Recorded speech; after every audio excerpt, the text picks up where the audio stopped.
Oh, there's a go live button. I see there's a go live button. So technically, scientifically, I'm live right now. And all right, looks like it works here. We're going to check if the audio works, guys. There's a lot on the line here. I have to make sure this sounds good and looks good. So I'm going to shut up for a second, but you're going to hear the other me talk from the past. Are you ready? Here, I have to make sure this sounds good and looks good. So I'm going to shut up for a second, but you're going to hear the other me talk from the past. Even when I shut up, I'm still talking. How's that even possible? Allegedly. What up, Snug? Today we're going to do some work, right? We got one piece of content planned, but this one piece of content might take hours to do. So we're gonna be at it all night. And when I say all night, I hopefully mean an hour. I'm not these Twitch streamers that go, I get tired. I get sleepy. And also when I'm sleepy, I get aroused. So you guys don't want me around that long, You don't want me past my bedtime because I just start getting wily. So today, how's everybody doing? Is everybody doing okay mentally? Are we all doing are we filling up here on some kind of liquid at least, I think you can trick your body into like, chugging something and your body thinks it's good for a while. Maybe fire. If you drink fire, you couldn't trick your body, right? All right, stream's looking good. I look pretty good too. All right, we're not gonna lie. Ye doing Sudokus right now. Whoa, you're just gaming all day. Let's go. Yeah, I think I understand what Sudoku's supposed to be. I've never played it before. Nope, never mind. I lied to you because I don't remember what it's about. It's about lining numbers up together, but the shirt is fire. Snug, you are gassing me up here. And I made some content for this channel, and let's just say I can't release it this week. So I felt bad because I wanted to release something for you guys. So I just I thought I'd go live. Should I promote it? Is this going well enough for me to promote it? Is my sound still good? Let me check. Should I promote it? Yeah, I might need to promote it because that sounds pretty good. I'm not gonna lie. Like, I could be on the radio. Ow! I just fucking hurt my own chin. I'm just waiting for potential people to. There's 2 people watching right now. This is a big deal stream. Sounds good. Visuals are great so far, dude. We're killing it. All right, I'll promote it. I'll promote it in my Discord. How about that? We'll compromise there because I don't think I need to be like, I don't need to be blowing up other people, telling them I'm live, and then I don't even know exactly if this thing is gonna go well. So I guess we could wait just a little bit. We'll chill. We'll talk a little bit. Today, obviously, we're gonna be talking about For King and Country. I'm hyped. Snug, you play it? You play King and Country yet? You like the Kings? Do you like the country? Where are you? What country do you live in, and why? I don't know. Should I just say I'm live? If I say I'm live, I'm letting a lot of people know I'm live, and then I'm gonna have to dedicate and commit to what we're doing right now. And I was thinking about going on a walk today, but this content's gonna take. I'm already live, Why would I disappoint everybody like that? Sure. I'll post that I'm live, I guess. Let's go. Streams and media. I'm gonna say, I'm live. And then post the stream link, dude. Boom. I hope I'm not sending them something that Nope, it's not letting me. So that means I gotta just try again. Here we go. Boom. Yeah, we're gonna start slow, guys. Oh, streamer mode is enabled. Stay safe. Yeah, thanks. That sounds good. Why can't I share this link? Is it cause I'm live? That's crazy. Here, I gotta share a stream link another way. Not yet. Not a fan of Kings, unfortunately, due to being in the UK. No, that's fair and based. That's very fair and based. I mean, I don't think Kings have been that great so far, you know? King Arthur, not even that high tier. So like, why would you like Kings? You know, is that even something we need right now? I guess I'll share it. Uh, you know, yeah, we should probably get started on the content. This is gonna take forever. Let's see. Boom. All right. They said I couldn't share it, but I did. But I did share it because we're willing to share. All right.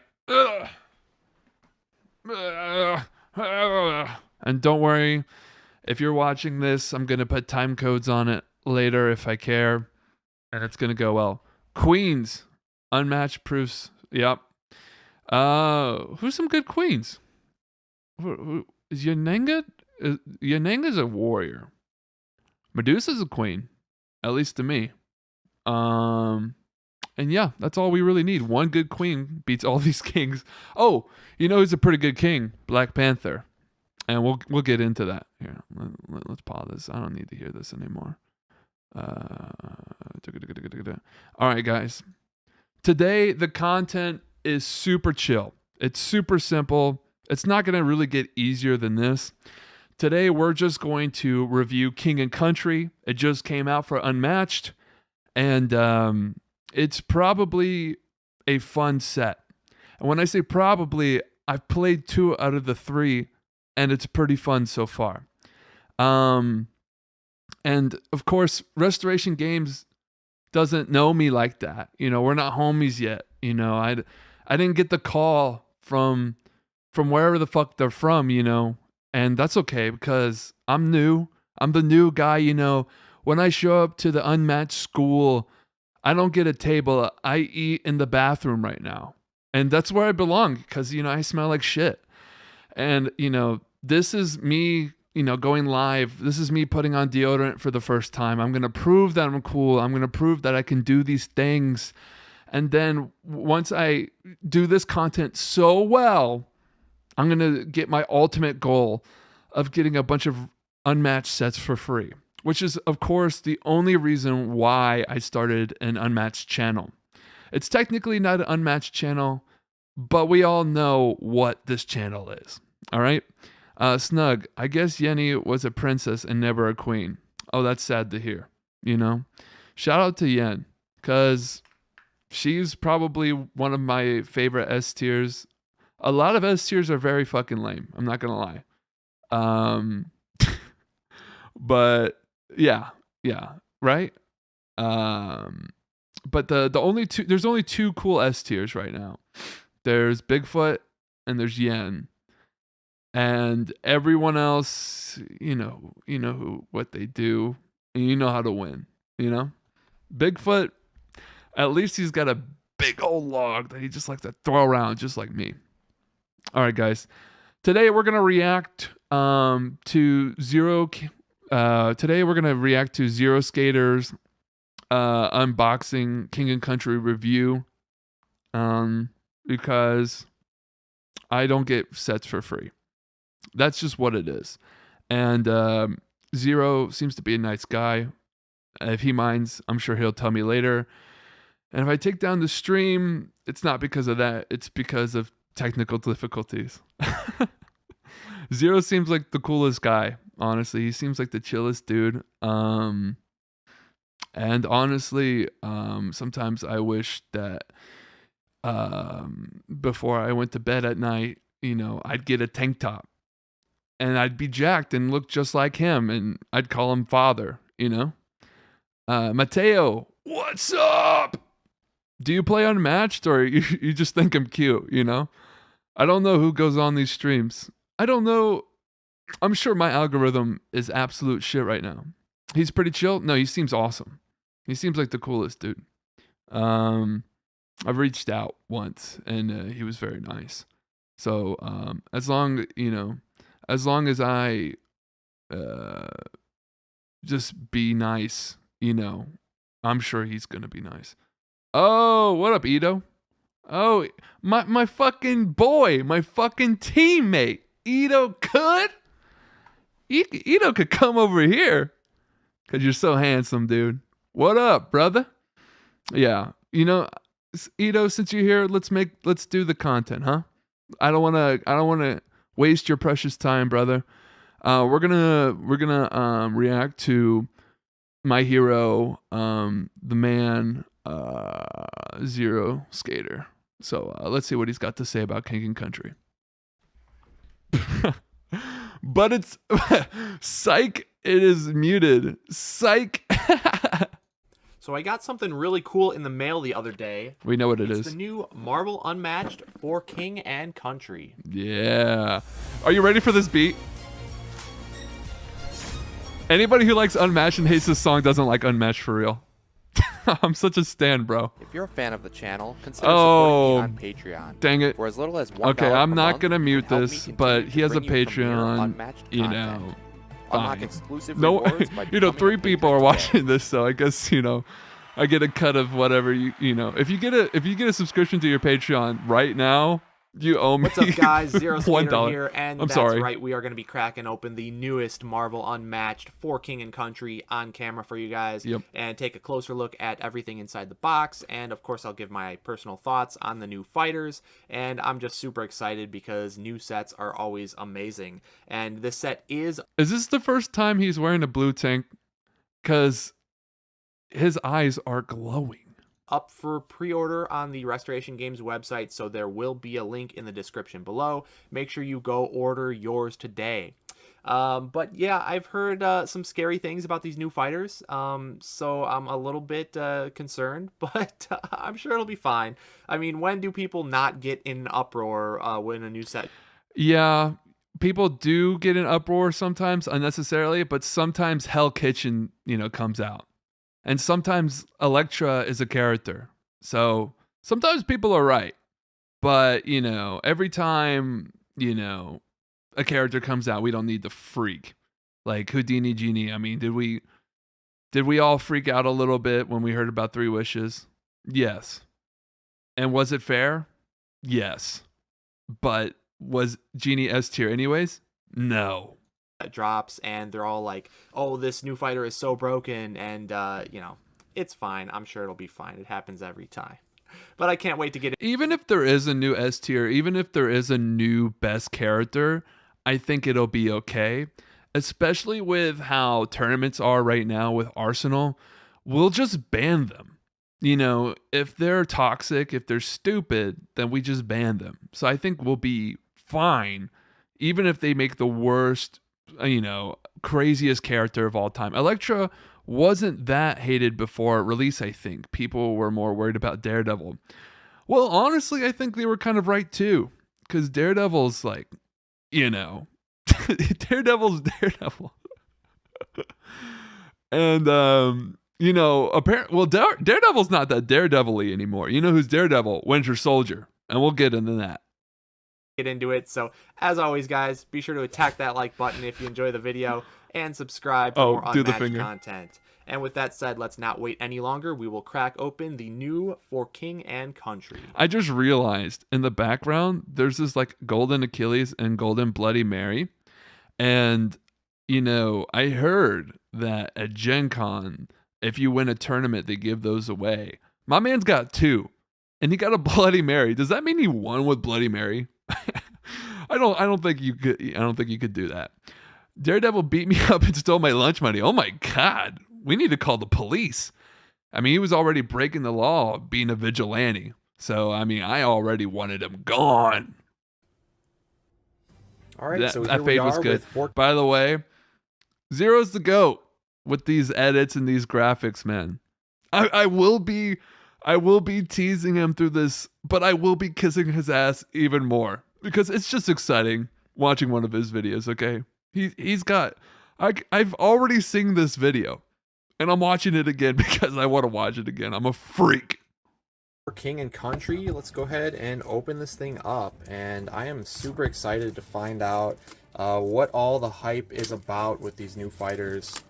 And bro, anytime a new set is released, it's just so much fun to he opens that wrapping way better than I ever could. And if you make fun of the way he unwraps something, you're toxic and banned from my life.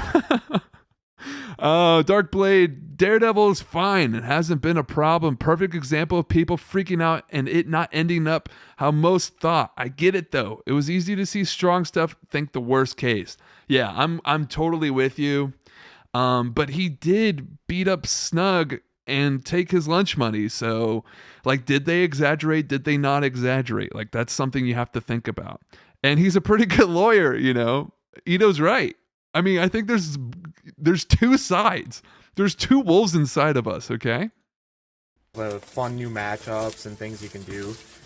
We're never going to get through this video. Let's take a look here. I really like this box art. It's a much more serious than like the Teen Spirit one was. And bruh, hold on a second. The art. Ugh, so good. Black Panther. I'm biased. I love this Black Panther art on the side there. That strip is so good looking. Oh, Black Widow. Second best art. Still so good. Then, of course, we have Black Widow. Winter Soldier. And Winter Soldier.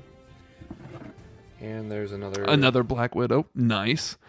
In my case, I just never have fun fighting Daredevil. Glad other peeps in Floam, like Floam, click with him though. Yeah, I believe Unmatched Chad really effed with him for a while too. I think Daredevil and Elektra are part of a meta that I think personally is not going to be as, you know, dominant and relevant. I think these characters are getting more aggressive and they're punishing characters that just stay in the back, hope to fatigue you. And you know what? In my opinion, since we're live, we're going to give hot takes. Good. Because I don't want to lose all my cards and die.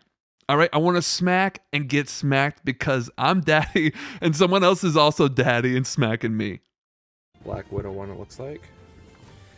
But yeah, we're going to have Black Widow, Winter Soldier, Black Panther as the three fighters in this set. And this previously was known to be the last of the Marvel sets, but of course we've heard the announcement of... Shout out to Sanford Green. I just, for Winter Soldier, it seemed like I threw a little shade. I kind of did, but it has nothing to do with the art. The art is badass.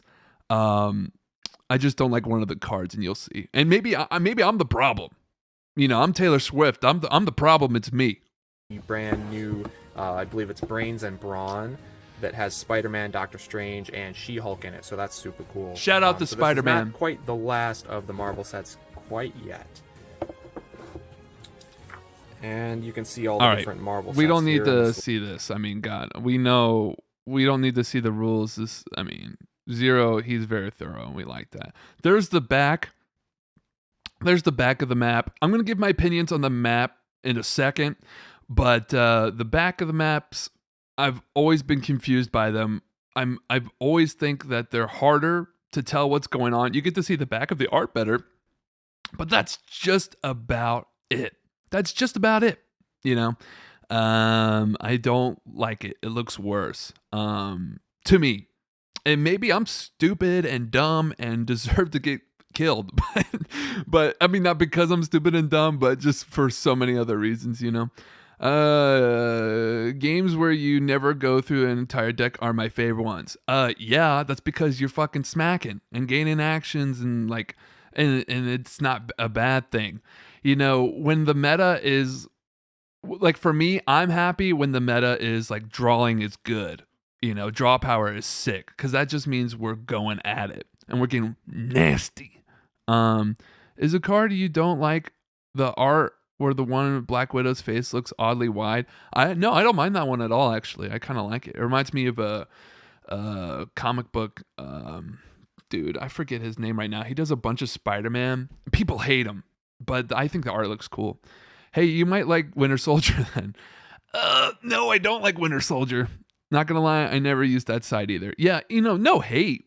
You know, maybe a little hate. So that's pretty cool. So we see that. That's fantastic. Like it's got a lot of loops, actually, around this bottom area and maybe the top white area. There we go. So we'll see how this. So here's the map, right? And he's going to break down the map a little bit more, but doesn't that look cool?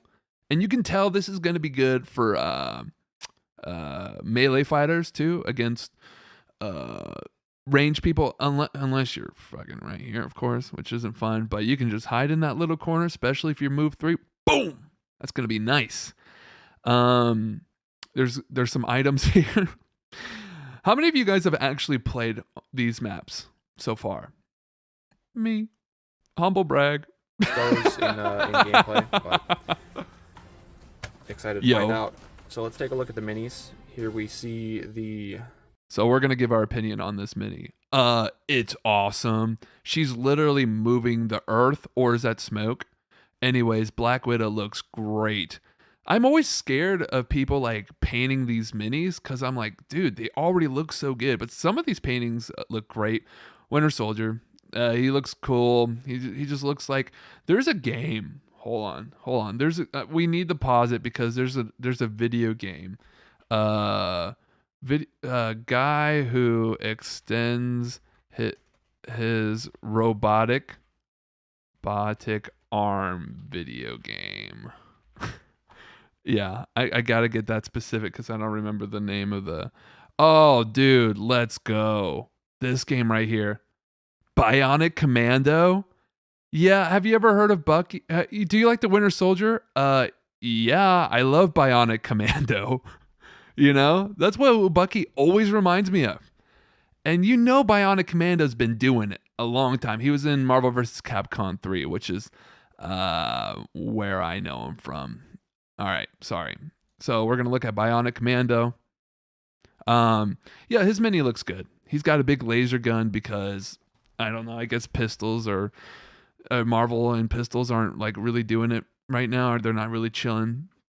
All right, we're gonna skip. Oh wait. Hold on a second. I want to see that. I want to get a good. There's gonna be a clear bias here. All right, guys. There always is. Let me see it. Ooh, the best mini. Oh, look at that. You know what that says? That says action. That says let's spring forward. Oh man, it's cut off right there. Let's spring forward into motion, right? You feel him pouncing on you. And if there's any man I want to pounce on me, it's Black Panther, you know? All right, let's skip around.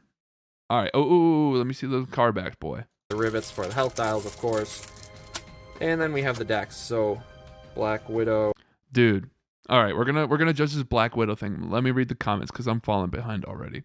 Get a load of Mr. I played the new set over here. Yeah, you know. It's just because I'm Hollywood now. I wear Hawaiian shirts, you know, I got good lighting, you know, I'm selling out. I was kind of skeptical of Black Panther's mini when I saw the renders, but like usual, the physical thing looks great. Yeah, I think it looks really, really good actually. I honestly like the Winter Soldier mini the best. Yeah, so Ito, I'm kind of doing a bit here. Like I'm pretending that I hate Winter Soldier because, you know, I think he plays lame and I hate his stupid face and I hate people, you know, I hate people with bionic arms except Bionic Commando because I hate it when people copy Bionic Commando. But no, truly, I like Winter Soldier. I mean, Falcon and Winter Soldier was one of my favorite shows on Disney Plus. So no shade. Oh. Yeah, Black Widow looks amazing. Winter Soldier looks cool. Yeah, he looks great. And then we got Black the Panther. best one. Let's go. So yep. I'm really excited to get no into words the needed decks, to be spoken. Zero and I are on the I always same miss the thing. side panels as well. We can take a look at those. Yeah, show me. Oh, Inner panels, right? So that looks so good.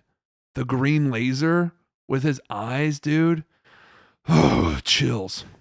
Chills. That's really cool looking. Black Panther. Oh, little mission right here. Little redacted. What is this? Somebody who playtest? What is this? Someone who playtest over here? Black Widow. Oh, Winter Soldier. Dude. Me when I drink too much milkshake too quick. And Another Black Widow mission. again. Looking great. The card back Loving is so the art sick. Yeah, already. it's top tier. Cannot wait to try out the new decks. So I am actually going to go play a free-for-all, three-way free-for-all with all of the new decks. And then afterwards, I will come back and we'll go through the cards in each one and do a little bit of deck review. But don't go anywhere. I will be right back with that. I wonder how long ago he gets these sets. And I wonder if he plays it a good bit before everyone else. I don't know. And maybe he doesn't. I mean, I'm guessing he doesn't. I feel like he makes these videos, edits it for maybe a week or so, or probably less. And because it seems like he wants to be where everyone else is. Like, he doesn't spoil the sets too for himself, which I really respect.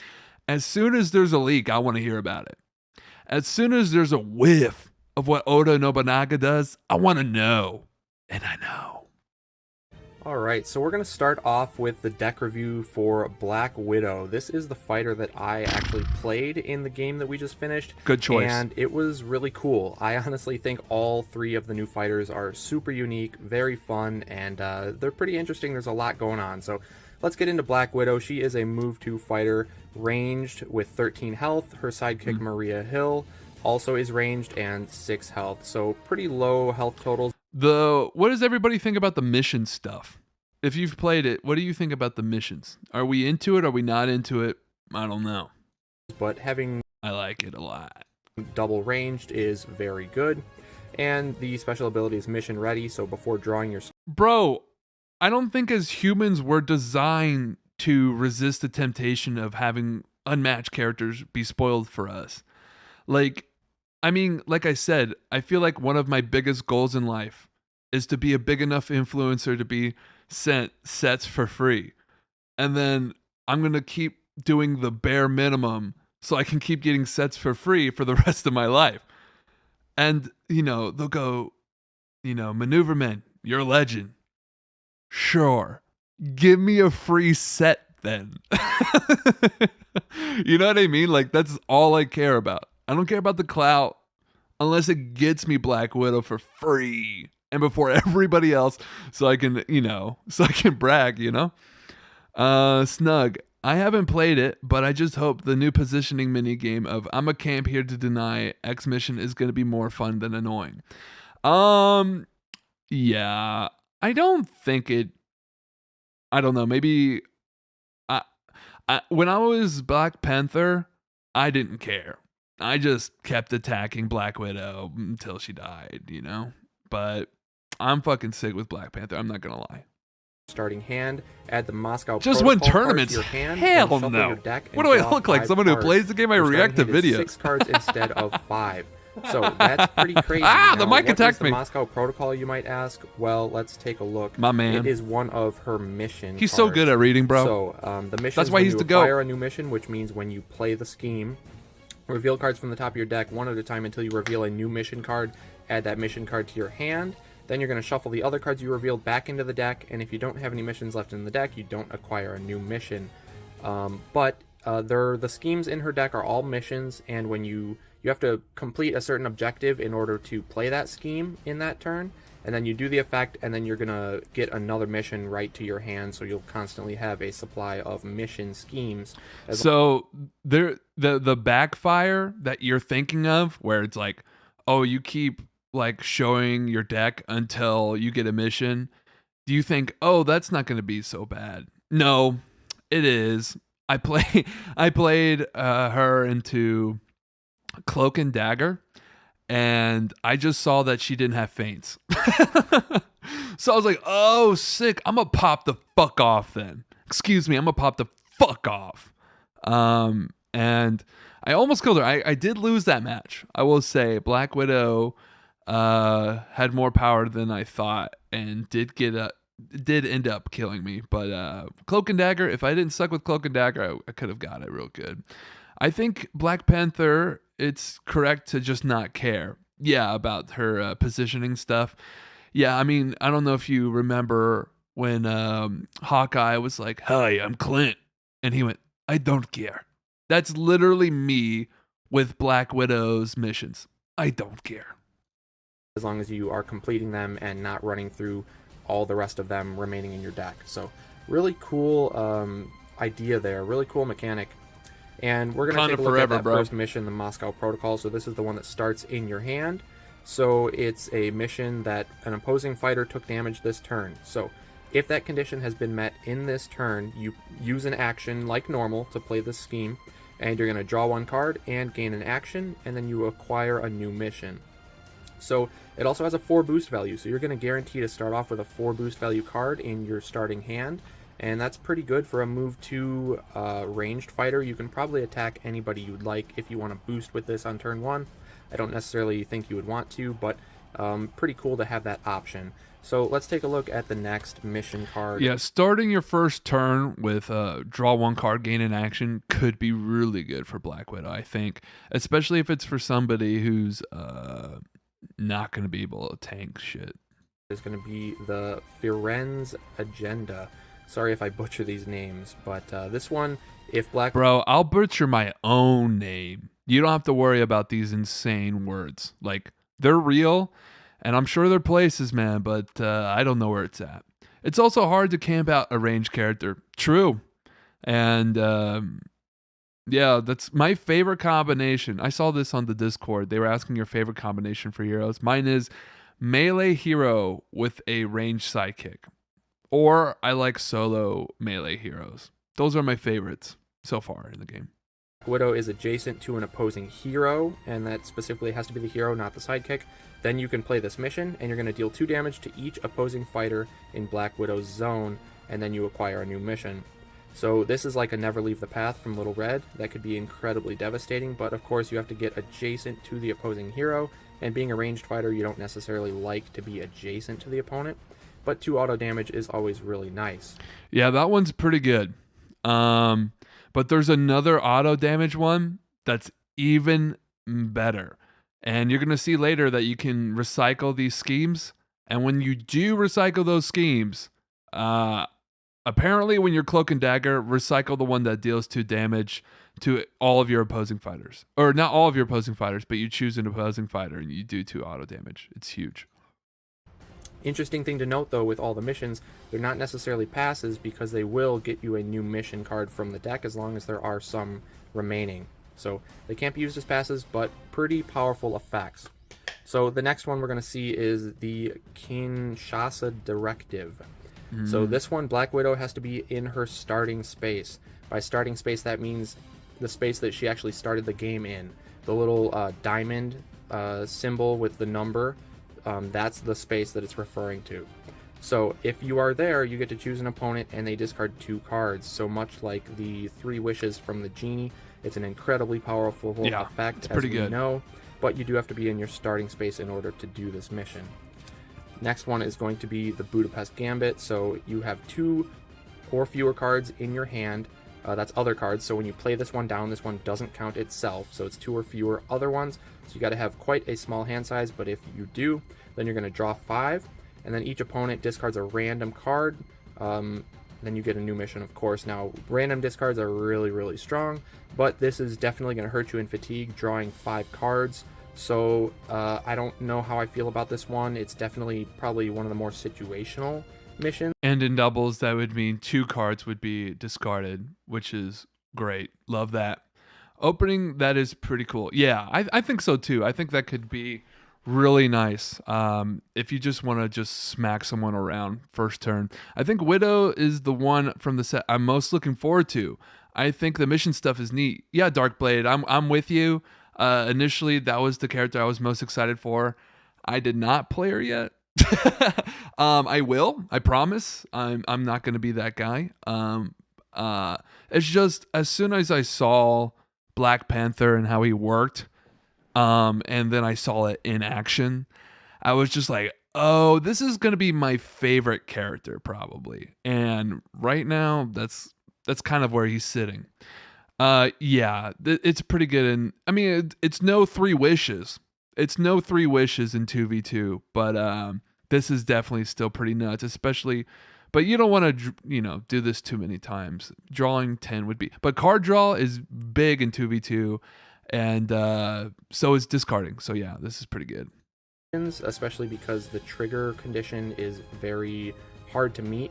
But if you're getting aggroed down in a matchup like against T-Rex or Raptors or something, and they're just trying to pressure you and all you need to do is draw defenses to survive, well, then this card is going to be incredibly good to just draw 5 cards and make them discard. So definitely will have its uses in certain matchups. The next one is the Madripoor Sanction. And this is the one. This is the one. Opponent's starting I'll space, read it. I'll read it, buddy. Mission: Black Widow is in an opponent's starting space. Deal 2 damage to each of that opponent's fighters. Acquire a new mission. So I was Cloak and Dagger. So I only have fucking 14 health altogether. And then this was done to me 3 times. It was devastating. It made me want to throw up. And the space that in a they good start way. The game in. And you deal 2 damage to each of that opponent's fighters. So incredibly strong to just deal 2 to everybody. This is actually a never leave the path, but it's not relying on the zone and the positioning. So that's really, really good, but you got to get to the opponent's starting space. And then, of course, you're going to acquire a new mission. So that's a good amount of auto damage. Potentially is 4 auto damage right here just from these 2 missions. So that's really strong. And that is going to be all 5 missions. There's 5 of them in the deck. And it really is just a fun mechanic because you kind of have these little side quests that you're going for in addition to the main quest of, you know, defeating the opponent's hero, of course. So that adds another layer. It's definitely interesting for the opponent to think. My thing is, I don't really think you have to do every mission so far. I mean, it is pretty. Maybe I'm wrong, but there might be a time where you want to boost 4, though. I think that's her highest value. I will say, getting rid of these things when you're fighting Black Panther or getting it into your hand would be a good thing. Because when I played Black Panther into Black Widow, I just got rid of all the missions. And consider like the different trigger conditions on the missions for you to complete them. Like, do they want to camp their own starting space so that they can avoid the auto damage, or do they want to camp your starting space so that they can prevent you from making them discard? And your opponent gets to see which mission you're getting into your hand so that they are able to play around these. Yep. So I don't know how reliable they're going to be, but it's definitely a cool and very fun mechanic, and the 4 boost value can help as well. So he's let's right. Go ahead and it get is into fun. The rest of the deck, starting with this first attack card called Widow's Bite. So 4 value attack. After combat, if you won the combat, your opponent discards a card. 3 copies in the deck. It's pretty That's good. Very but strong. what's really good is this laser melting away this Black Widow name thing. That's pretty top tier. A 4 value attack is pretty likely to win unless they use a max value block, like a skirmish or leap away. If they feint it, you're happy that you dealt 2 damage. And if not, and you can win, you do force them to discard, which is very, very good. And it is chosen discard by the opponent, so it's not quite as good as random discard like an ambush, but still a great card nonetheless. Yeah, still pretty fun. Next card, we're going to see Widow's Sting. So 5 yeah, me too, Snug. Attack. After combat, move Black Widow up to 3 spaces. So this is a 5. She's got 2. Honestly, I don't feel like she has that much like firepower, but this puts a smile on my face. And moving Black Widow up to 3 spaces to cower away, nice. Very similar to Sherlock's 5 value attack. The game is afoot, so with 2 copies of this in the deck, that's some pretty good damage output there. And next card we're going to see is Fake Out. So 1 value attack only, but after combat, if you lost the combat, you draw a card and gain an action. So it's kind of like a regroup bait, where it's a 1 value and they play a defense, hopefully a good defense that you waste from their end. You will draw a card to make up for it, but you also gain an action. So it's kind of like a For My Next Trick, but only a 1 value instead of 2, and it is conditional. You have to lose the combat to trigger. So I like this card. I don't know why. Yeah, it does remind me of a regroup. It reminds me of For My Next Trick. But it's its own thing. You know, it's not quite this, same mindset. It's very similar, but it's not. So if they do happen to take this attack undefended, you're feeling really bad. Next card is Double Identity. So very good defense card Anytime here. where you get to Immediately, swap, Black Widow and Maria I'm Hill may fucking swap down. spaces, and if they do, your other fighter is now the defender. And this isn't any. So either one that's being attacked, you can swap into the other and make that one the defender. 3 copies of this in the deck is very good. We've seen similar effects from Under Achilles' Helm and the like. And this is just a really, really powerful defense card. Then we're going to see Life Model. My favorite swap one is the one with Luke Cage. Oh, because the defense goes up. So good. Decoy. This is Maria specific, 0 value, which is horrible, right? But after combat, if Maria Hill was defeated, you place her adjacent to Black Widow, and if you do, set Maria's health to 3. Yep. So it will prevent her from dying, essentially, and set the health back to 3. So I think it's kind of situational, and your opponent can just choose not to attack your sidekick, of course, but if you're able Which to is body what I like block to with do. Maria and force the opponent to get through her before they can reach Black Widow, then this card becomes potentially very good. The next card we're going to see Widow's Line. So 3 This is my favorite art in the whole deck. It's like super anime. And it's like, it reminds me of, what's that? It reminds me of like Kill la Kill, like the exaggerated like action pose and the way like her body's like distorting or whatever. It looks so cool. Yeah, my favorite art for sure in this deck. Versatile. After combat, move the opposing fighter up to 2 spaces. 3 copies of this. It's a pretty basic card, but it's very similar to a rending shot or a pushback, from Luke Cage. And moving the opposing fighter helps you if they're camping certain spaces, like if you need to trigger one of your missions that require a certain starting space. You can use this attack as your first action to push them off of that space, then maneuver onto the space so that you are set up to use your mission on your following turn. So definitely good to have an effect. Darkblade, if you want to play 2v2 sometime, let me know. Because I know you were talking about 2v2s, and it's the most fun thing to do in the world. So yeah, let me know. In the deck that allows you to move your opponent so that you're able to trigger those missions. Then we have Caught in a Web. Very interesting card. Says during combat, cancel all after combat effects of your opponent's card. So it's kind of like having additional feints in the deck, except it only cancels after combat effects, and it itself is a during combat effect. So it's going to be really interesting to see the cool uses that this card has and figuring out what cards this is potentially really powerful against and when this card kind of falls flat. But insert. I'll say, who has a lot of after combat is Black Panther. A lot of his key cards, other than a scheme, has an after combat, and so this card against Black Panther is incredible. She essentially has 6 feints, and that's fucking insane. That's 6 cards that Black Panther is afraid to not use. So that is nuts. And I think Black Widow's pretty damn good, but those 6 cards are busted as nuts. So I love when these cards mess up the borders. Oh, because of the smear lines. Yep. Yeah, for sure. I've always enjoyed it when I have, including the mini 2v2 tourney Josh ran over Gen Con weekend last year. Just hard to schedule compared to 1v1. Yeah, true. I play Unmatched 2v2s. I was doing it at least once or twice a week online for a while. My roommate plays with me. So, but I could probably reliably set up a 2v2 probably most days. If you want to. So if you ever want to get on that. Unrelated, but I finished Sudoku. Let's fucking go! I hope you got all your numbers in order. And I hope it makes your life better. I'm also down to help organize an event at some point. I know you and Hugh Barris were interested in putting something together. Feel free to keep me in the loop with that. Yeah, 100%. I know you're one of the main people to keep in the loop with, especially because you're like one of the more popular streamers, and you know how to do it better than anybody, especially with the commentary, especially with, the important organizing stuff. Like, for me, I would love to help set that up in any way I can. The best way I know how I can is me talking about it a lot and me promoting the 2v2. One of these days, I'm actually going to make a video about 2v2 at some point. I just want to do it with somebody that I play 2v2s a lot with.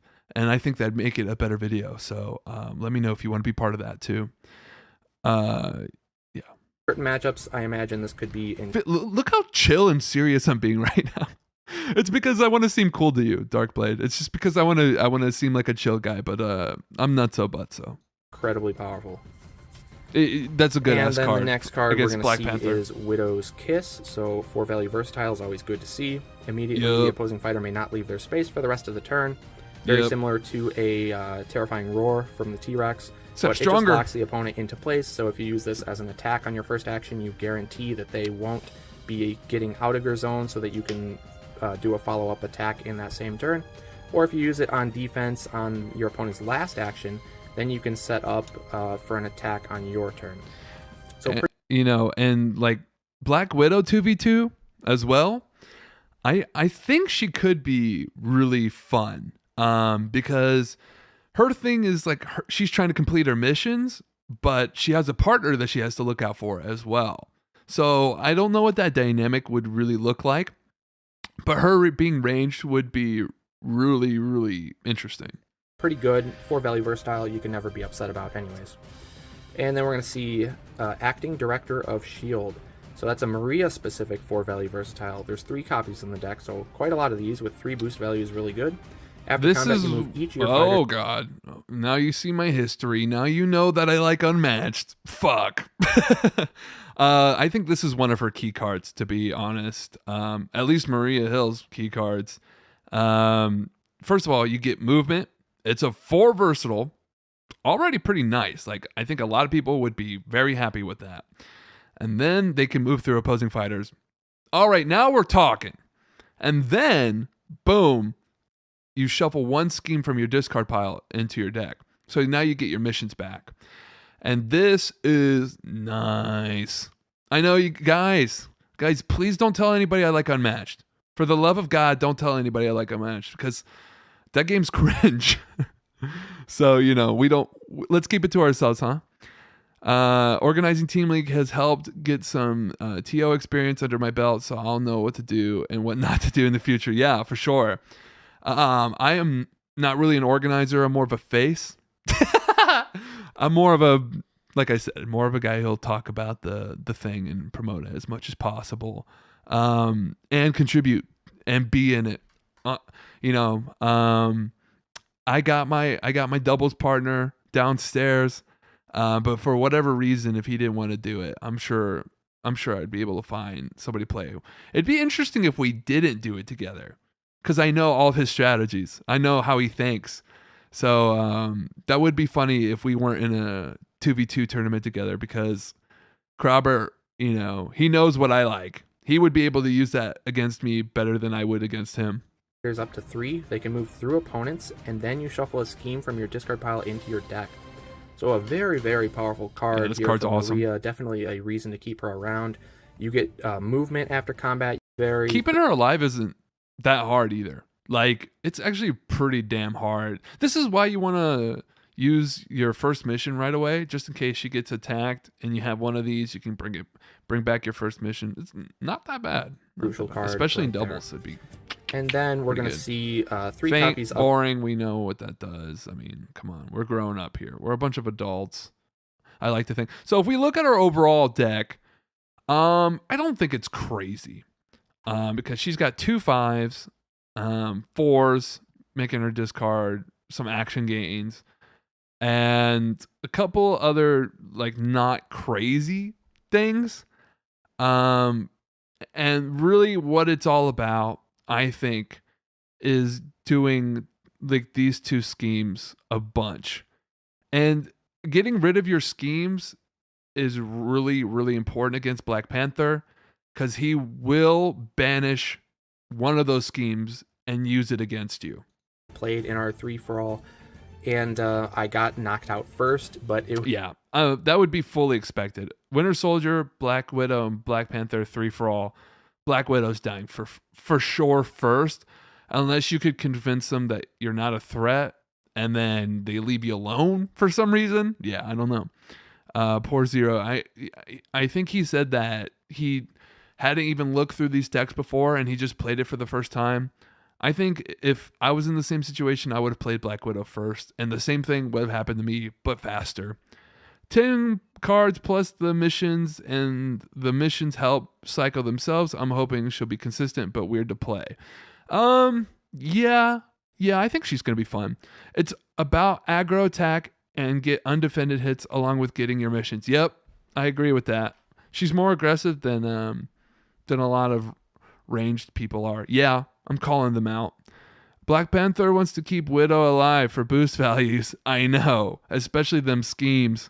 It was really fun to play, and I can't wait to test her out some more. Yeah. Card back out of all 3. Black Panther, the best card back. Everyone agrees. Everybody knows. Black Panther has the best card back. You cannot deny it. I just We're love political. that color scheme so This much. is a political It looks stream. So good. So Black Panther is a melee fighter, 14 health. Move. He meant to say Black Panther is a god. And maybe Kike, that's me, favorite character. 2. Sidekick is Shuri, who is ranged and 6 health. Special ability Vibranium Suit says whenever you boost, you draw a card. And cards stored in your Vibranium Suit can only be used to boost. So, real quick, boosting and drawing a card is kind of like adding a boost trick effect from Houdini onto every single one of Black Panther's cards.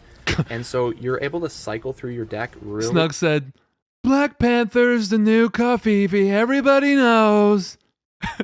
That's my Trump impression. Why am I doing a Trump impression? No wonder Restoration hates me. No wonder they don't give me free shit yet. This is bullshit. Because I can't get my act together, and because I can't help but make fun of a fucking president. Or the old one, you know? That's an outdated joke. I gotta make Biden jokes. I'm Biden, and I love Unmatched. Yeah, got him. Well, if you're looking for a specific card. And that can be really good when you're trying to play aggressively, but very bad when you're trying to play defensively, of course, because this is mandatory. So even if you're trying to boost away, you still have to... This is so awesome. I love Black Panther's his special ability so much because it's so aggressive. It's so mean. I love it because there are so many characters where, like, poor King Arthur, he boosts, right? But he don't get no cards back. And then he gets slapped or fainted. And it just doesn't work out for him, right? So, yeah, it's very sad to see. Black Panther, he can boost. And he draws a card, so he's okay mentally. And cards stored in your Vibranium Suit, which you will see is totally busted and irresponsible of Restoration games to make, can only be used to boost. Boosting with a regroup is like playing a regroup for free. Yeah, whoa, that's some bro, you're blowing my mind, and I'm not even on anything right now. Oh, whoa. And especially, imagine getting Luke Cage's regroup. That's like a super regroup for you. Boom. Draw that card, and you may not want to if you're getting close to fatigue, so definitely something to keep in mind there. But he is all about storing cards on his Vibranium Suit. So Black Panther's Vibranium Suit, when an effect lets you store a card in your Vibranium Suit, you place it here so the boost value is showing. So that's just fucking cracked, right? So you're going to be able to store cards from your opponent into this like banish zone, right? If we're talking Yu-Gi-Oh! Unios, that's a cereal. That's a cereal in the future. And like when you ban something, they can't play it, you know, and then it gets sent, when you boost with it, it gets sent to their discard pile. So unless they have incredible recursion, like a couple characters that will not be mentioned on this stream, Daredevil, Winter Soldier, you know, they're not getting it back, you know, and that's so cool. It's so filthy. I think Black Panther was designed for me. It's me. Hello. Hi. I'm Black Panther. And I like to fuck up Medusa. And not by fatiguing her in a way that you would normally think where it takes 50 turns.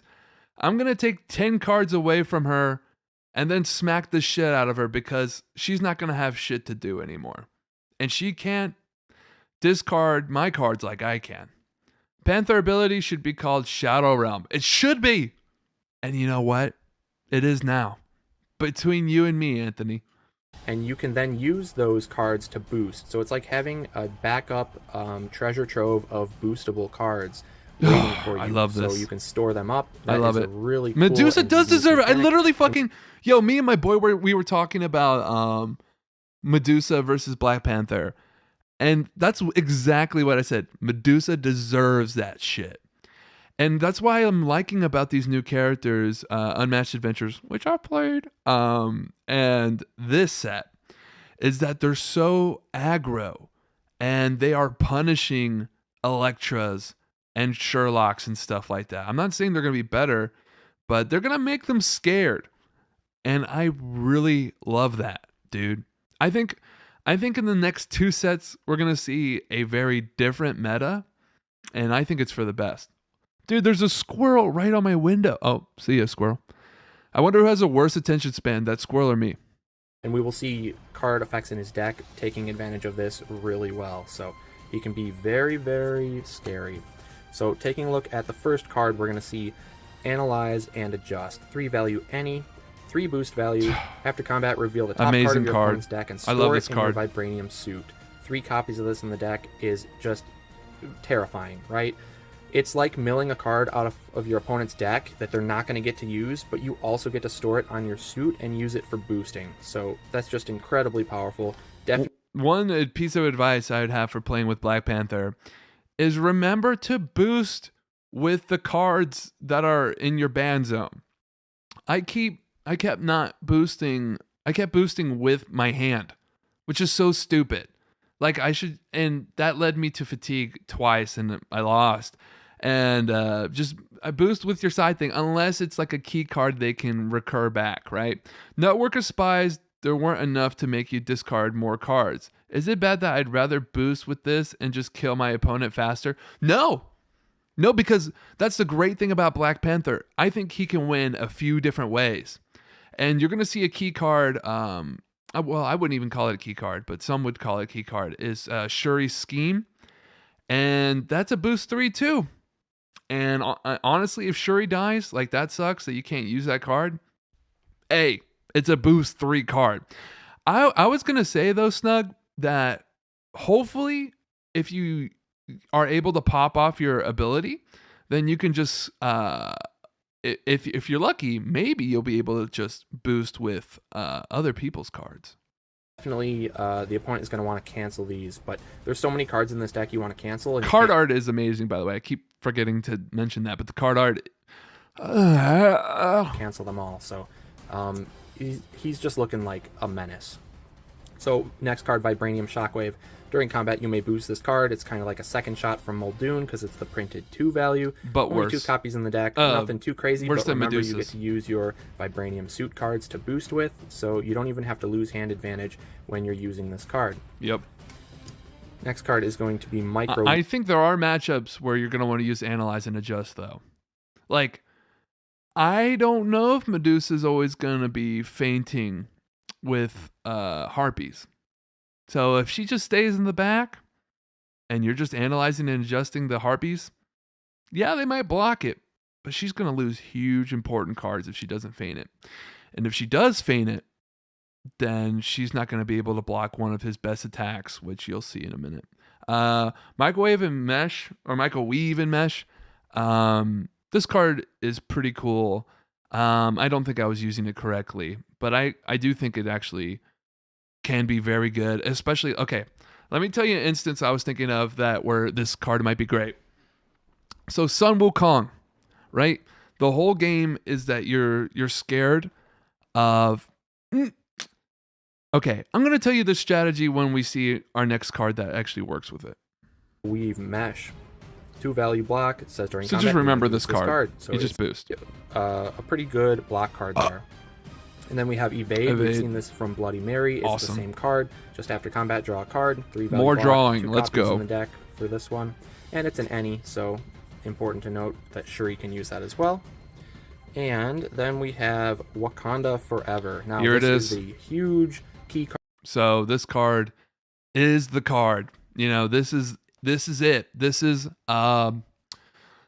that fucking Houdini card, you know. The big reveal, right? You boost 2 times, except this one says may boost 2 times. So yeah, that's awesome. You can just boost once if you want. If that's all you got, that's cool. Or if that's all you want to boost, yeah, that's great. You don't have to do overkill or anything like that. This card is the card you don't want to get fainted. You don't want it to get blocked too bad. So that's why I'm saying that's why I wonder if Analyze and Adjust is I'd rather have my the attack card that's 2 that you can boost. I'd rather that get defended against with a feint or something like that, because honestly, with Wakanda Forever, you want them to have as empty as a hand as you want. Yeah, this is I love this card. It's so good. Card in the deck, I believe. It says during combat you may boost this card up to 2 times, and remember that every time you boost you're going to draw a card to make up for that, and you can use your Vibranium Suit cards to boost, and with 3 copies of this in the deck it could be a massive value attack or defense, seeing as it's a versatile, and it itself So is awesome. a 3 boost value. So I don't block I just with imagine this card getting up to like a 9 pretty easily, and this is an incredibly scary card, and just the art on it too is just incredible. And there's 3. It's an amazing card. There's love it. fucking 3. So That's insane. next up we see Anti-Metal Claws. I don't know combat, when they add the use this boost card value of the ever. opposing fighter's card to this card's value, then you may boost this card. So a double effect here. First, it's kind of like an ambush, except the opponent isn't losing a card from their hand, but you're still adding the played card's boost that's value cool. to this. So almost like a Look Into My Eyes from Dracula, but you're going to bump this 1 value up to probably a 3 on average, potentially way higher, but probably you can count Yeah, on about Wakanda a Forever 3. is a much better And then name. you can boost it from there, and it's a versatile. So having like a 5 or 6 value defense is really good, and you can use the cards on your Vibranium Suit to boost. So Yeah, I would that's use that just, defensively, really too. useful right there. I just Next card we're I going to never see knew when is to do it. Ancestral Insight. This card is an absolute menace of a card. I'm gonna let 3 copies in the my man read this off, and then I'm gonna tell you about that Sun Wukong combo that I thought about. I'm sure you already thought about it, but I want to say it because I want to feel like I'm smart. Did you get to play this, Anthony? Did you get to play test this back in the day? deck, 4 value versatile. After combat, if you won the combat, reveal the top card of your opponent's deck and store it in your Vibranium Suit. So again, milling a card off the opponent's deck and storing it. You do have to win, so it's conditional, but if you use this to attack and they faint, then you deal 2 damage. You're pretty So happy good. about that. And if you use it on defense, it's very likely to win because it is a printed 4, which is a premium block card. Watch out for So, Bigfoot. I think Bigfoot's an really incredibly scary. good card there with Ancestral Insight, but it is Black Panther specific, so the opponent can play around it a little bit. Be afraid of people who throw out shifts all the time.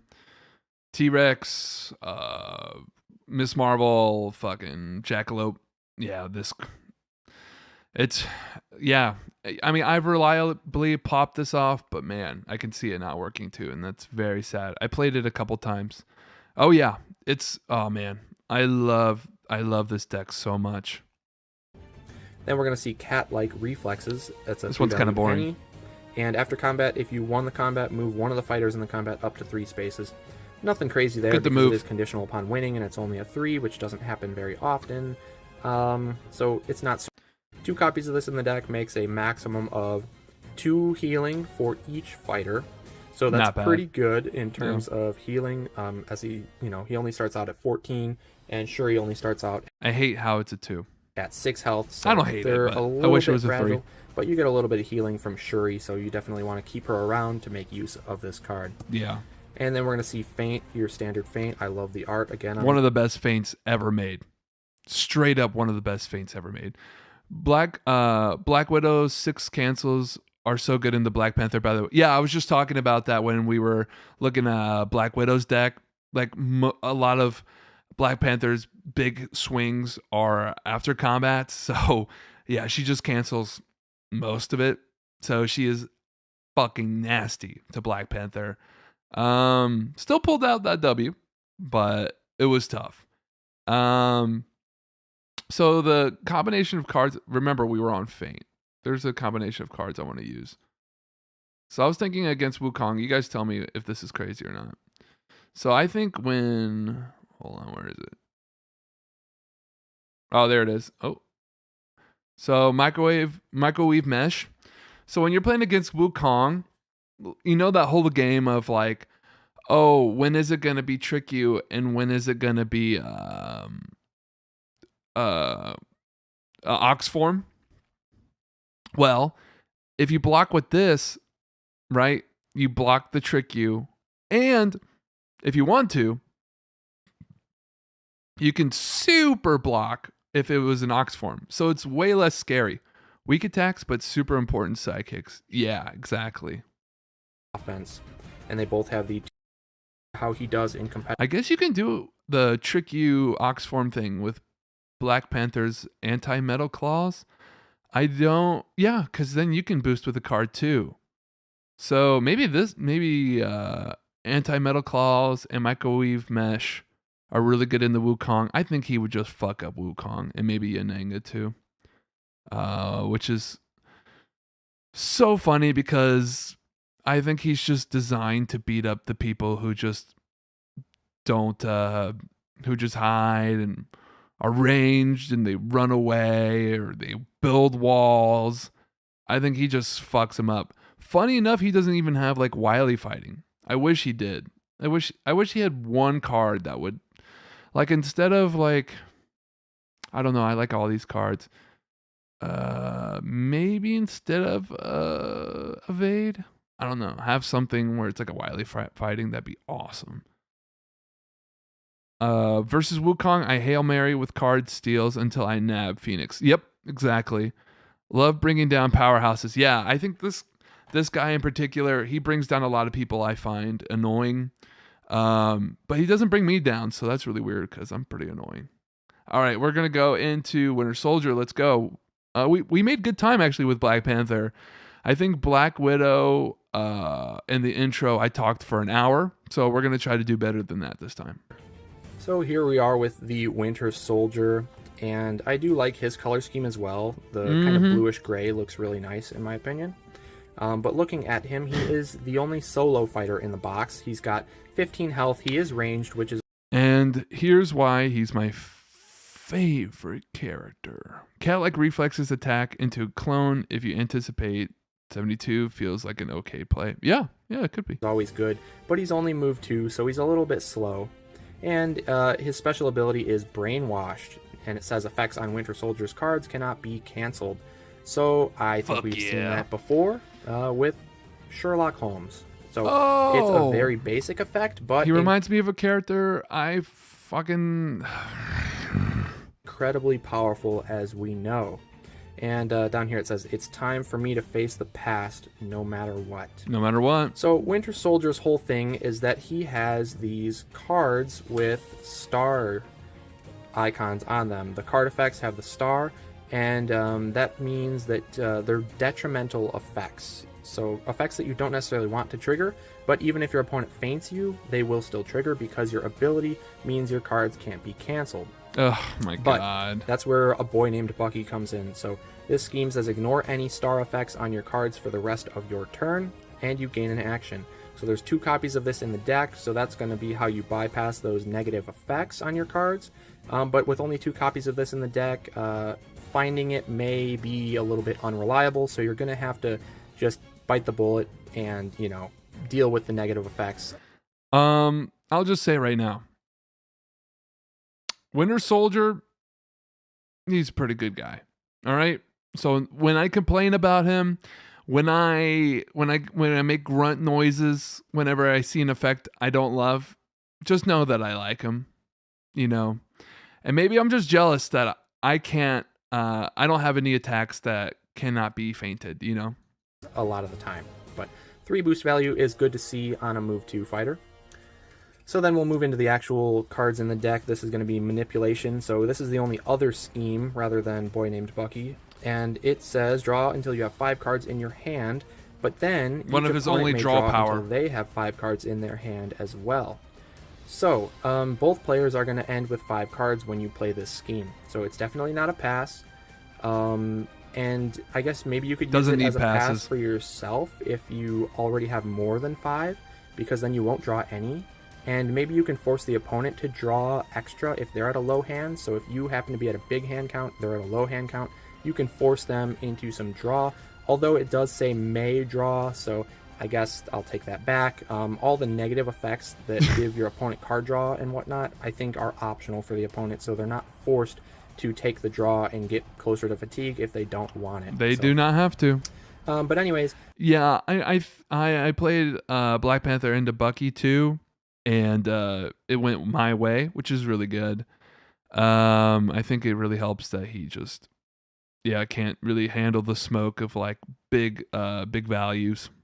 Boy Named Bucky is going to cancel the opponent card draw, so it'll definitely let you get some big hand advantage on your opponent if you happen to need it, as long as you combo the 2 schemes together in the same turn. So another 3 boost value, pretty good to see.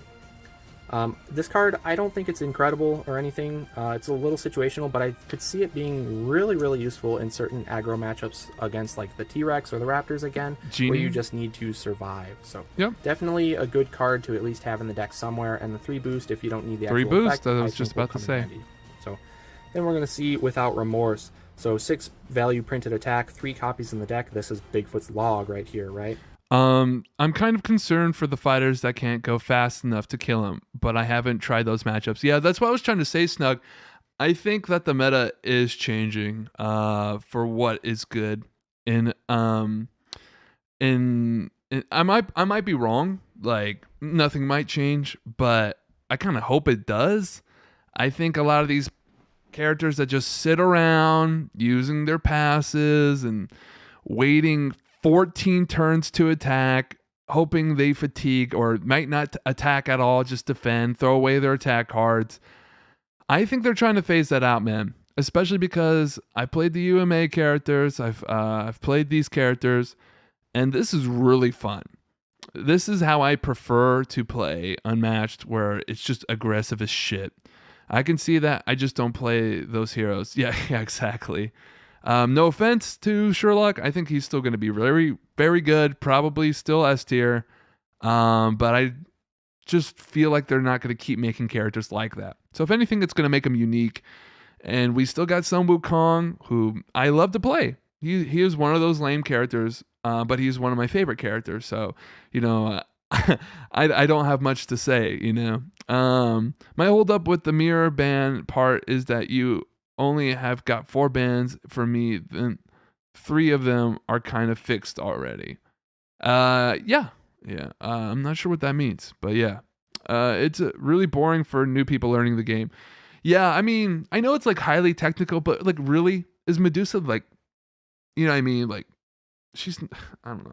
I think she's boring to play personally. I think there's a reason why people's favorite characters are Bruce Lee when they first start playing, because it's really fun. And I'm not saying every character needs to be Bruce Lee. God, I hope not. Whoa, Wukong is sick. Hey, like I just said, Wukong's one of my favorite characters, but people hate him. Come on, we got to live in reality here. People hate Wukong, even though he's my guy, even though he's my friend. Who's got the Wukong face on the YouTube channel? That's me. So if anybody loves Wukong and loves tricking you, it's me. But I get it. I think that type of play, I'm not saying it's being phased out even. I just think it's I just think that they're heading in more aggro direction right now. And I'm cool. I'm open to it. Let's just say that I'm open to it. And love the Wu. Come on. I'm not going to hate on Wu. I love Wu. I love you. After combat, your opponent may draw 1 card. So giving your opponent card draw, it's not great, right? Because it is optional, so it's never going to be bad for your opponent, only beneficial for them. So, but I think it's definitely worth it to get a 6 value attack. Yeah, it is. It's a great trade, and you would take that all day. It's huge. Then we're going to see Bionic Arm. So only a 2 value attack, but during combat, if Winter Soldier is adjacent to the opposing fighter, the value of this card is a 6 instead. And remember, none of his cards can be canceled, so nope. If you get adjacent to them, you can just turn this into a 6, guaranteed, unless they have some. So my man's got 6 6s. But, I think this is just a good punish for, oh, you're going to be melee and you're going to attack me? Fine, take 6. So, yeah, he's scary, but I think he's doable. You'll see with his defenses. Because my man's got no draw power. So if he's blocking a lot, he's not getting those cards, as reliably. I think that's why he has reprogram. Because if I just don't see him being able to take certain characters. And then your opponent moves each fighter up to 5 spaces. Oh, I guess they don't get punished for being adjacent. No, they do, but they just won't get double attacked, which is actually, I think that's quite nice of them to do. Some kind of movement effect that is immediate, or during combat, which either of which effects would be pretty crazy. So after combat, though, your opponent moves each of their fighters up to 5 spaces. So again, it's negative for you, but you don't really care when you're smacking them with a 6. Yep. So this card is incredibly strong. Agreed. 3 copies in the deck. Homie. That brings you up to My 6 brother. total 6 value attacks in this deck, which is huge damage output. Then we're going to see Program to Kill. After combat, if you won the combat, you take 2 damage. So that's really, really bad, but you do have to win the combat, so it is situational. If the opponent value blocks really well, which they're going to want to with all those 6s in your deck, then you won't win the combat and you'll avoid the auto damage to yourself. Or, of course, if you combine it with a boy named Bucky, you don't have to worry about it regardless. But the most fun interaction from this card, move all 8 squirrels in, nut work, and then kick butts. That would be great. I would love to see some Squirrel Girl play in.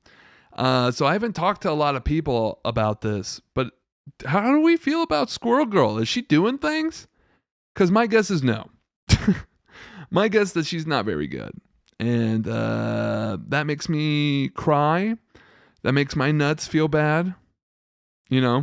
Squirrel Girl as the ultimate Winter Soldier counter is something I'd love to see. Yeah.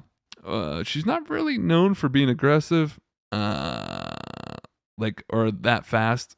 Because, she's got to wait, at least 4 or 5 turns to get all of her squirrels, right?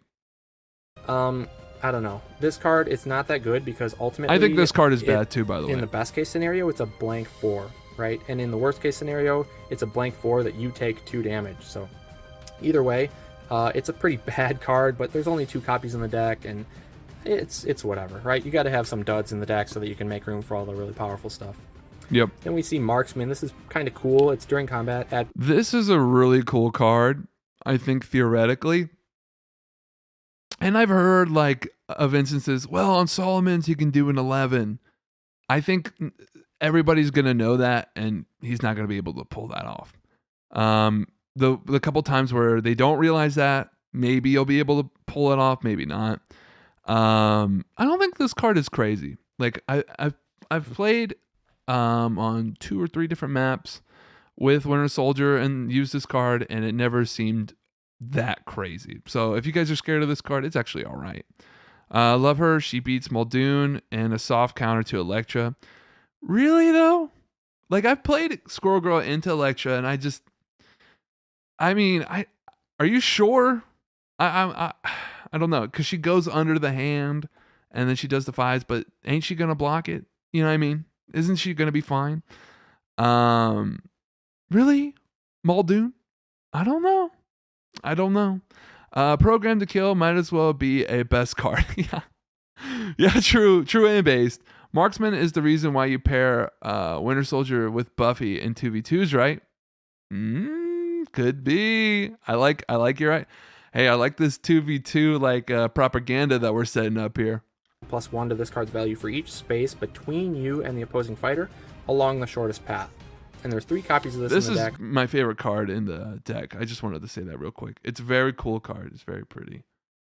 Plus, I love Captain America. He's always before the MCU. Yeah, that's right. I said it. I've always liked Captain America a lot. Or you can choose not to boost, and if you're getting hit hard, you're going to also share that damage. So either way, it's a win-win, and it's a during combat effect of boosting, so you can just choose whatever fits the situation. So this card is a pretty dang good defense card with 3 copies in the deck. Yeah, I know they said traps for free, but don't you want to have squirrels though? I feel like if she got if she did like 2 squirrels per if she summoned 2 squirrels per turn, like yeah, but like I don't know. Maybe I would love to talk to you about Squirrel Girl, and I would love for you to convince me that she's really good. Because if I see her in the meta fucking shit up, Anthony, you would make me very happy. You would make me so, because I have the Squirrel Girl comic like right there, the unbeatable Squirrel Girl. I love her. If I always said, if I could direct any movie, especially if Marvel said, "Hey, you could direct a movie for any Marvel character," I would skip Spider-Man. Well, maybe not, but I would most likely skip Spider-Man and go straight to Squirrel Girl. She is not good. Okay, thank you. Thank you for having a mature conversation, an adult conversation with me. She's not good. I'm glad we all know this. She just beats a few. Yeah. I mean, I played her against Invisible Man. That was really fun. The squirrels were pretty scary, and it was on Raptor Paddock. No, it was on T-Rex Paddock, and it still worked out. So that was nice. Then, oh boy, I love the idea of the squirrels. This is the most controversial card, I think, in the deck. I can see this being an absolute problem in competitive play. That is going to be Reprogram. Two there it is! After combat, choose 3 cards from your discard pile and shuffle them into your deck. 3 copies of this in the deck. So we thought Daredevil was bad, but oh boy, Winter Soldier has a cycling card to let him go infinite that cannot be canceled. So you play around Daredevil by fainting when you know he's going to go in for a Devil of Hell's Kitchen attack, right? That cancels the cycle. Winter Soldier can't be canceled, so he can just go infinite always. Almost. Here is the advantage of not being sent decks from Restoration Games. I can speak my mind about this card. I can say the damn motherfucking truth. And I can say it mean too if I wanted to. You're lucky I'm nice. Reprogram, I think, is pretty busted. But honestly, I don't know if he's that busted. Why clip this if next Summer of Champions he's just completely broken and I'm wrong. I think he's broken for anybody who's slow, but I think aggro characters are gonna just toss him around like a little pancake. You know, use that bionic arm as a spatula and just throw him around a little bit. He's like a little sub, and I'm just his daddy Dom, just treating him like a princess. You know, but Reprogram is scary if you're, you know, maybe Elektra or what, Invisible Man and that kind of Sherlock, maybe even. Ooh, that'd be funny if Sherlock you get rid of the reprograms though. That'd be hilarious. Then he just dies. His fucking little robot arm like powers down. No, I'm lame. Beep. Almost guaranteed. You'd have to discard these cards somehow with either random discard or, you know, with Black Panther could put them on the Vibranium suit, steal them out of the deck, or Moon Knight has a similar effect to knock cards out of the opponent's deck, but it's going to be near impossible to stop the cycling of Winter Soldier, and so he's going to be able to go infinite in fatigue, never run out of his deck, and so I don't know how you're going to kill him because he's got really hard-hitting attacks, and he can just infinitely cycle his deck, so... I think it's possible, Zero. I can see Don't this lose being hope. A problem. Do not lose hope. Play, honestly. But we'll see. You know, things at first glance definitely don't always play out the way you expect. And maybe... Yeah, I for sure thought Genie... Okay, so when I started playing Unmatched, it was in like maybe the very end of September of last year. And I saw the Houdini versus Genie like unboxing. And this is when they would get that shit early. So I just thought theoretically Genie was just going to be one of the best and Houdini was going to be one of the best. And they're very good. But yeah, they're not that good. He has some weaknesses. Like, he doesn't have the most quantity of defense cards, I guess. But let's take a look at some more of them. This one, Born in the Barracks, is a 3-value versatile. After combat, if you won, Winter Soldier recovers 2 health. Only 2 copies of this in the deck, but really powerful effect if you can trigger the healing. He only starts at 15 health, so it's a little bit low, and he is a solo fighter, so maybe if you can aggress on him or get some big hits quick, you can take him out before he can cycle infinitely on you. But this card definitely is something to look out for. It's going to probably be best used on defense for Winter Soldier, because if your opponent throws a bait attack just to lower your hand count, then you'll be able to capitalize and get the healing, though it's kind of a toss-up because you never know what they're going to throw. But if you can trigger this card, very, very good. Yeah, I think it's cool because he can just get that infinitely. But the thing is, you have to remember, boys, the card draw is not good. He has this card and he has one other card, which is a fucking insane card, mind you. But it is not great card draw. Like we played him in Unmatched Adventures, humble brag. And he was awful. He was good for one thing, and that was throwing away his cards. And then we could reprogram. When we were fighting the Martians, we could reprogram, and then he would just get his cards back, and he would just keep throwing away his cards. He was like a support character, in the most unfun way possible. And we were fun characters that like smacked stuff. And then we see Reflex Memories. So a printed 5-value versatile is something I don't think we've seen yet in the game. So that is really, really powerful. But after combat, you discard 2 random cards and then draw 2 cards. So this card is a little risky to play. I mentioned with the reprogramming, right, the infinite cycles, you only get it cut off if you lose all your copies of this card somehow. So the first copy of this you need to play in order to get whatever. Then this goes to your discard pile. The second copy of Reprogram, you're able to recycle the first Reprogram, and that's how you make the loop, right? So if your opponent waits until after you do the first Reprogram, that's when they're going to try to fish out the other ones by discarding them, if at all possible even. And so you need to be careful when you're playing Reflex Memories, because you don't want to accidentally discard your Reprograms if you're trying to infinitely cycle. So you're going to have to be careful of when you play this effect. Of course, you have a boy named Bucky, the scheme, to negate this. And then it's just a blank versatile 5, which is really good, but that would mean if you're comboing it with Bucky that you're using this on offense. So a red 5 rather than a blue 5, and blue 5s are really what are incredibly powerful in this game. So this card I think is good, and I might be wrong, when you're getting attacked a bunch and you know they're going to keep attacking you, your hand is at 1. Because like I said, he doesn't draw all that much. Unless he's running away and maneuvering a line, you can get away with it. But if it's someone really aggressive, it can be scary. So you save this, and you don't have to discard any cards. And then you just draw 2. Reflex Memory, star. After combat, discards 2 program to kills. Yeah, literally. Yeah, you just get rid of the shit card. Yeah, exactly.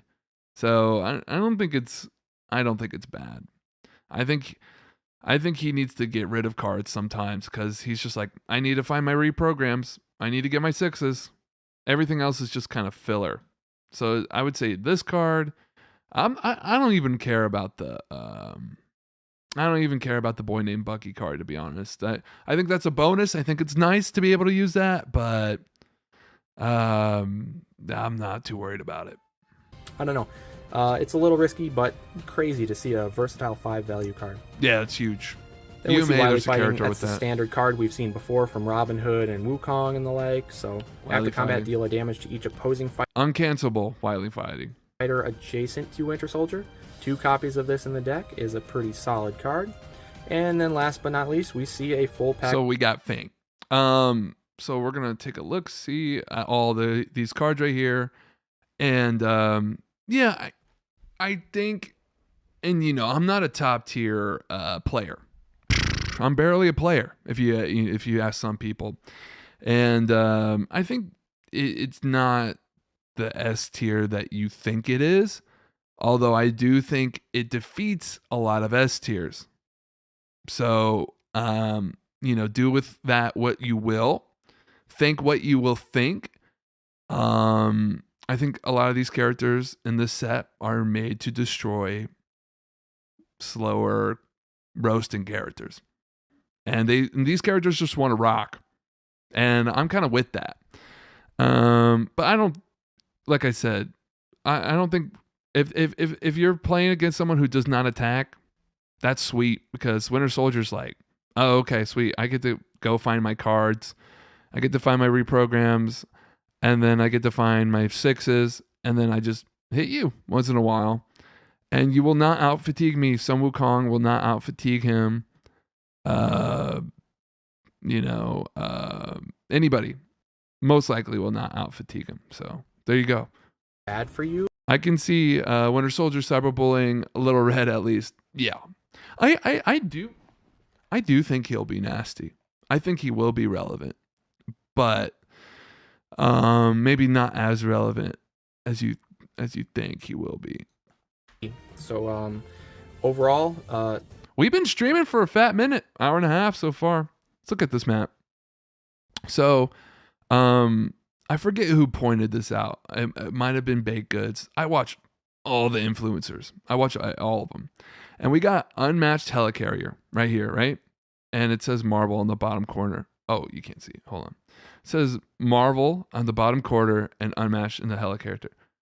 This looks upside down. Like when you look at it and how this is like what is technically right side up right here, it looks like it's upside down, and that drives me, it drives me up a wall. It makes me want to punch it. But the map is really cool. This is one of my favorite Marvel maps so far. I love it. The items are a little 2 of the 2s and 1 of the 1s instead of on the. Sometimes I play without items. All right, I'll just say it. Sometimes I play without items, and that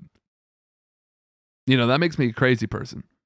Agree on it feeling upside down. Yeah, it wasn't my initial thought.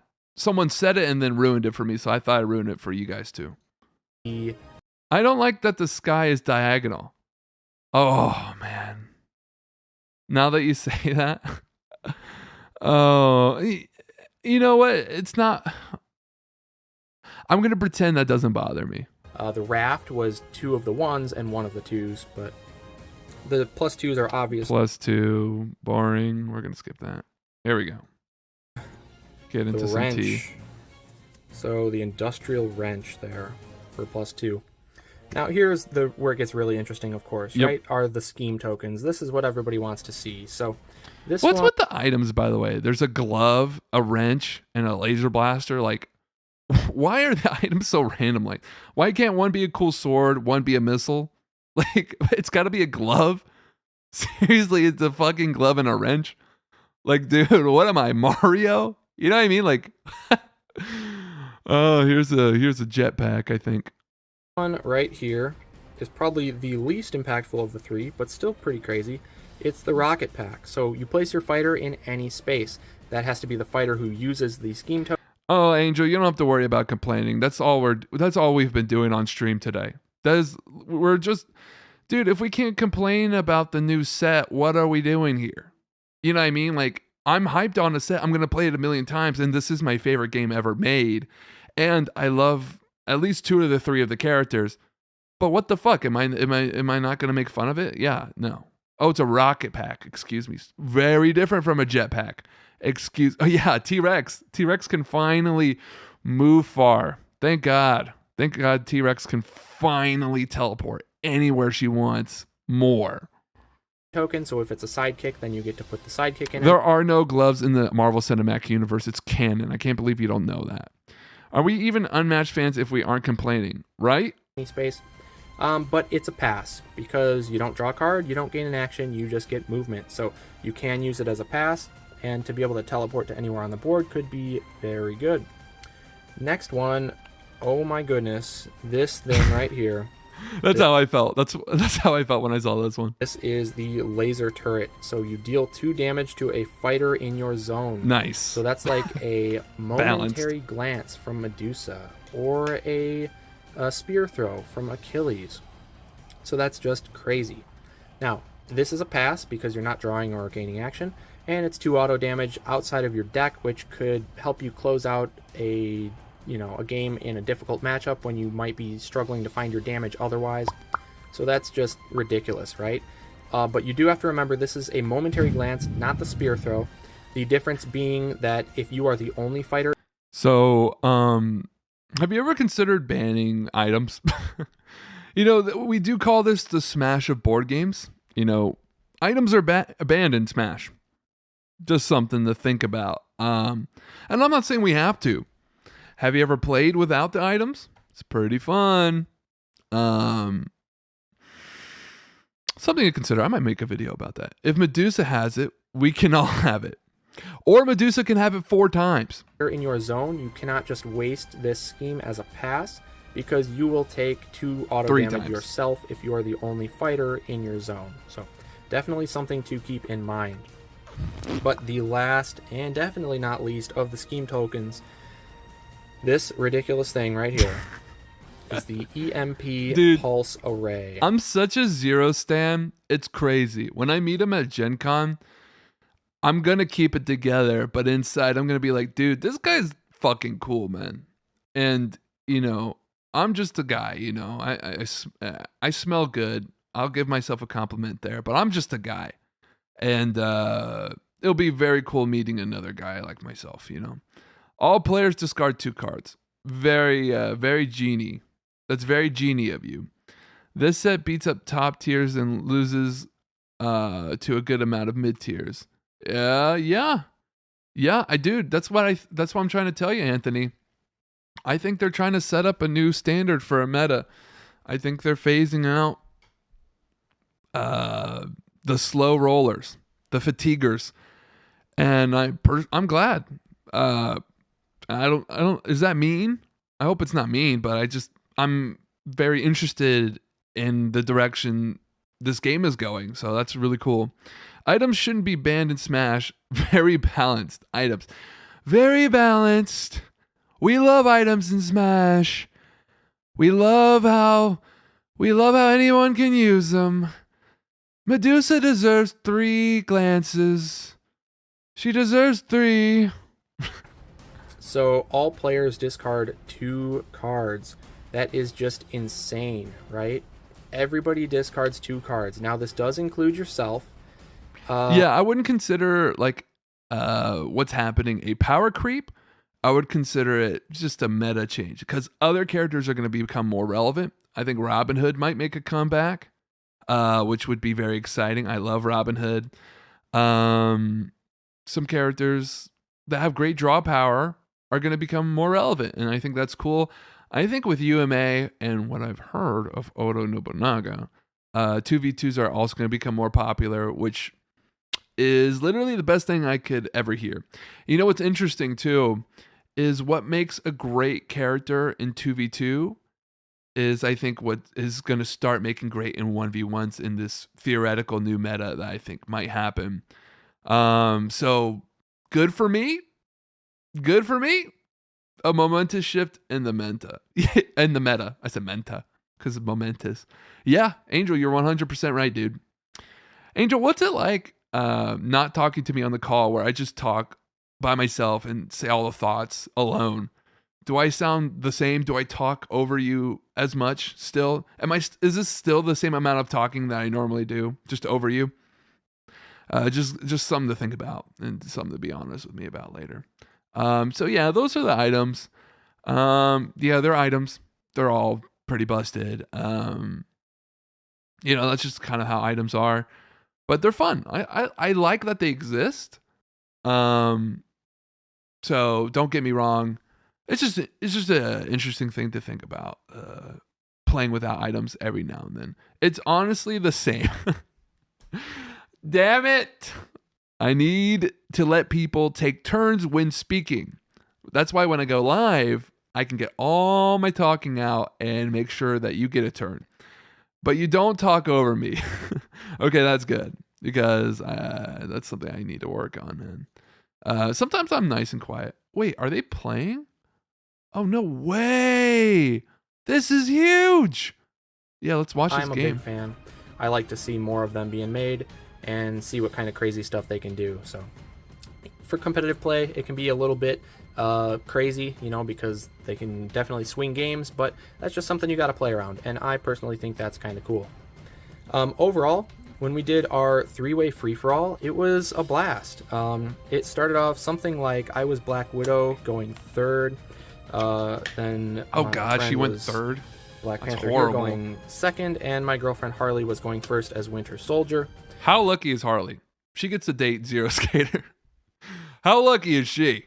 I mean, yeah. And it was interesting because there was a lot of pins that happened. Like at one point, I was camping the rocket pack here with Black Widow, and Black Panther came over. He was like here or something. He used a scheme to move over, and Shuri was around, and then he used an attack that let him move me. And then he pinned me right here. He put Shuri in this space, and I was stuck in a pin with nowhere to move for a while. Like the second turn, I'm guessing. Then he ran away over here because I got big hand advantage on him with my mission that drew 5 cards.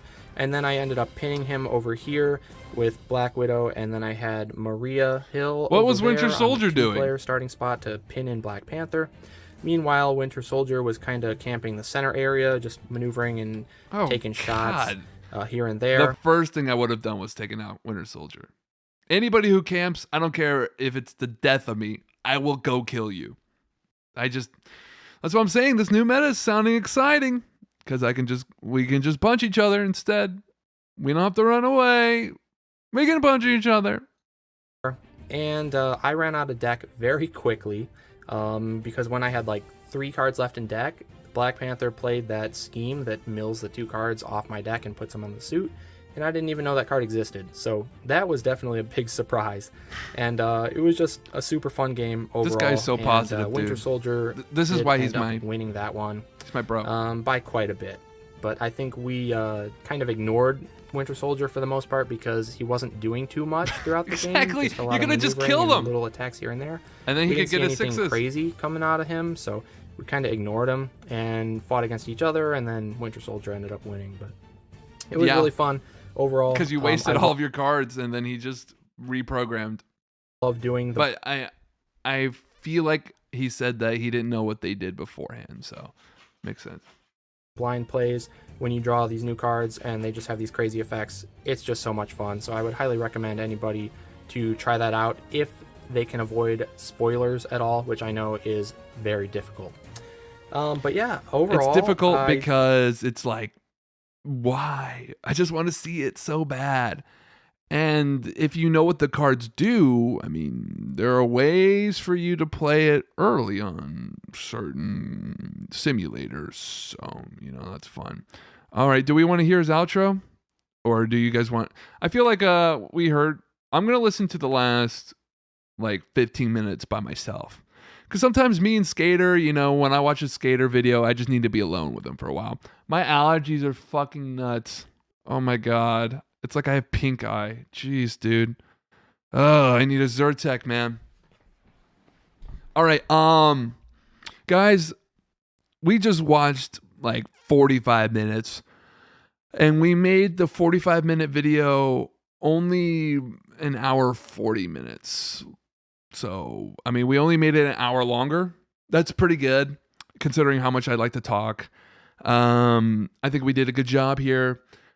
I want to thank Zero Skater for making content so I can just rip it off. And I don't get the cards sent to me, so I don't get to, make this video. And I'm not complaining. I'm just glad to be alive, I'm grateful for having arms and legs, and I don't need free cards, But dude, yeah, that was a great video. This is my second time watching it. I did not watch, I think I stopped at the helicarrier. So I've never watched that. So that was the first time I was watching that with you guys. And I'm going to finish the rest by myself. If you guys want to talk to me more, feel free to. I would love to make more friends that play Unmatched personally, because I can't stop talking about it. That's why I went live, because I got nothing else to do with my life. And hit up the Maneuvermen Discord. Not because it's a replacement for the Restoration Discord or Unmatched League. It is simply if you want to know more about... I update people of when I'm uploading a video, or I play a lot of my games there. So if you're interested in playing 2v2s with me, 1v1s, or unmatched adventures, we're looking for more people to play with, and that's kind of what I care about the most. The reason I joined, or the reason I started doing Maneuver Men, is because I really wanted to know people a lot more that played this game, and I feel like I'm making really good, genuine friends this way. Like Angel, for instance, like that's my homie now. Like, you know, that's a good ass dude right there. So if you want to join the Maneuver Men League, I'm trying to make just pals, you know. And it's okay if you're not the best at the game. That's the fun part. I'm not like I'm not like a lot of the other influencers. I'm terrible.